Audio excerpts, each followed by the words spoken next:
Ito yung mga teams na binabantayan sa parating na off-season na kinukonsiderang magbibitaw ng mga superstar player para sa rebuilding and retool na balak gawin ng mga to sa susunod na season. At syempre dahil sa problema ng mga to sa salary cap space.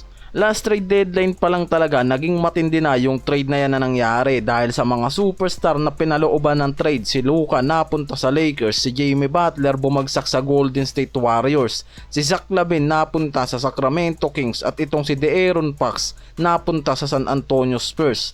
Kaya inaasahan ngayon na mas magiging matindi pa ang parating na off-season trade na to para sa mga superstar ulit na mapapaloob sa trade. Ang Boston Celtics ngayon nasa 20 to 23 million na lalagpas sa second tax apron nila para sa susunod na season. Ayon yan mismo sa Spotrac at Boston.com. Nasa restriction na talaga ngayon ang Boston dahil sa dalawang superstar nila sa lineup. Itong si Jason Tatum at Jaylen Brown. Sama pa natin sila Jrue Holiday at Kristaps Porzingis na isa sa may malalaking contract nila.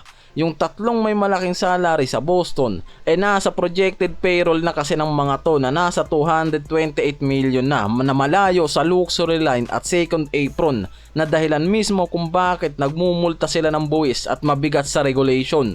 Ang problema talaga ng Celtics ngayon ay ang sobrang laki ng payroll dahil sa sabayang supermax contract ni Tatum at Brown na nagkakahalaga ng 110 million sa dalawa pa lang na yan. Kung isasama pa ang high salary nila Holiday, Porzingis at White, tumataas yan hanggang sa 228 million nga na payroll.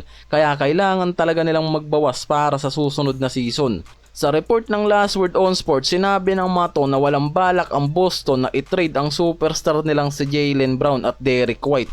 Pero nakikita kasi na nasa dalawang player na to ang pressure sa salary cap. Kung ititrade kasi ng mga to si Brown, makakabawas ang mga to ng 40 million plus sa payroll nila. Pero ayon din mismo sa report na malabo nilang ibigay itong si Jaylen Brown kung hindi rin naman makakakuha ng isang high level asset sa trade nito. Si KD ngayon nasa huling taon naman na ng kontrata niya sa Suns na nagkakahalaga ng 54.7 million para sa 2025 to 2026 season. Maganda ang stats nitong si KD sa Suns even na hindi umaabot yung mga to sa playoffs rounds. Pumapasok pa rin ang number nito bilang superstar mula sa 26.6 points, 6 rebounds and 4.2 assists. Pero ang nakikita ngayon, ang super team dynamics nila sa Suns hindi nagiging epektibo at may mga issue pagdating sa chemistry sa locker room. Ang Suns mismo ang may planong i-retool ang roster sa paligid mismo nitong si Devin Booker at kaya nilang makakuha ng pinakamataas na asset mula sa trade.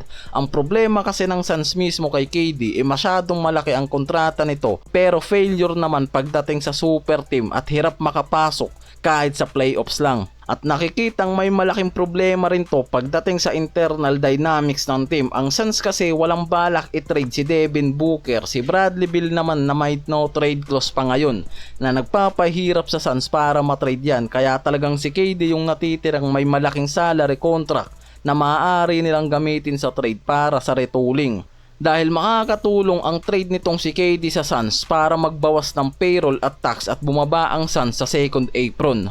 Ang may-ari naman mismo ng Pelicans ngayon nare-report na gustong mag-move on na kay Zion Williamson na first overall pick nila matapos ang season ng mga to na bumagsak. Sa pang-14 na pwesto yung mga to sa standing sa Western Conference. Nakikita kasi na ilang taon na nawawala sa spotlight itong star player nilang si Zion Williamson dahil sa mga injury na nakukuha nito every season. Sa season rin na to mismo, meron lang yang kabuang 30 games na nilaro dahil sa hamstring at back injuries na nakuha nito. At nakikitang isa yan sa dahilan kung bakit hindi magawa ng Pelicans na maging contender team sa Western Conference sa kamay mismo nitong si Zion Williamson.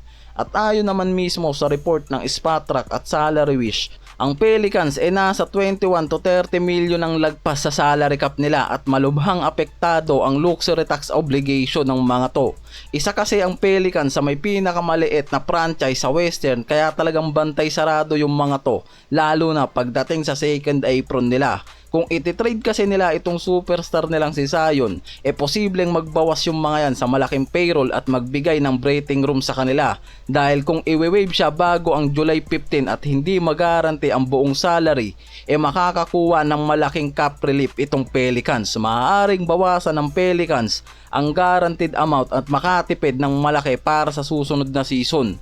At sinabi pa itong si Zion may malaking kontrata pero hindi maaasahan dahil sa injury. In short, nalulugi sa kanya mismo ang Pelicans dahil sa malaking strain sa salary cap ng Pelicans na binibigay dito kay Williamson. At kung matitrade nga itong si Williamson, pwedeng makaalis sa tax penalty itong New Orleans Pelicans. Dito tayo kay Giannis ngayon, nakikita sa box bilang Mr. Loyalty, pero ngayon pwede na ring magtapos yan dahil sa mga report na pwedeng ito yung pinakamalaking trade na mangyayari sa offseason na to na parating, bilang 2 times MVP at NBA champion na pwedeng malagay ngayon sa trade market dahil nagsisimula na ulit na pag-usapan yung magiging future nito sa Bucks matapos malaglag ulit sa first round ang Bucks. May natitira pa kasi ngayong 3 taon sa kontrata itong si Giannis na nagkakahalaga ng 174 million.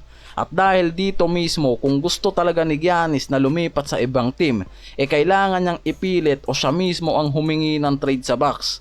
Kaya ang tanong ngayon kung handa na rin mismo ang Bucks na bitawan ang superstar nilang si Giannis. Pero kahit kasi malaki ang halaga para makuha itong si Giannis sa trade, may mga report pa rin na maraming teams ang interesado dito kay Giannis, lalo na mula sa Western Conference, itong Houston Rockets at San Antonio Spurs yung mga team candidate dyan para kay Giannis. At sa Eastern Conference naman, itong New York Knicks yung pinakamatunog na team na kukuha dito kay Giannis sa trade. Ang nakikita kasi dyan na ang pag-trade ng Bucks kay Giannis magbubukas ng malaking salary relief at magiging sustainable yung mga to financially, kaya magiging malaking pakinabang rin ang trade ni Giannis sa Bucks, kaya may tsansa na malaking retoolment ang pwedeng gawin ng Bucks sa oras na i-trade itong si Giannis.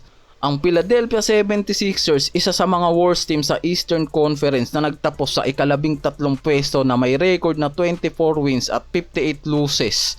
Kahit meron silang big three na binuo sa lineup mula nga dito kay Tyrese Maxey at dito kay Joel Embiid at Paul George, dalawang superstar na isa sa mga prone injury naman sa lineup.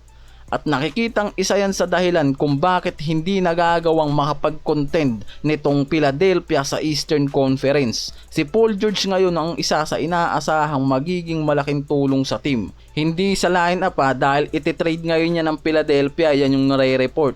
At itinuturing ngayong itong si Paul George na scapegoat o sinisisi sa kabiguan ng Philadelphia pagdating sa pagiging contender. Dahil sa unang season nito as a star, nag-average lang yan ng 16.2 points per game na masyadong mababa sa isang player na sumasahod na parang superstar. Dahil meron pa yung kontrata ngayon na 3 taon sa Philadelphia na nagkakahalaga ng 161 million naman. At yan yung isa sa nakikitang gustong gamitin ng Philadelphia sa isang trade para makawala na yung mga to sa mabigat na kontrata at makakuha ng mga bago at mas batang asset.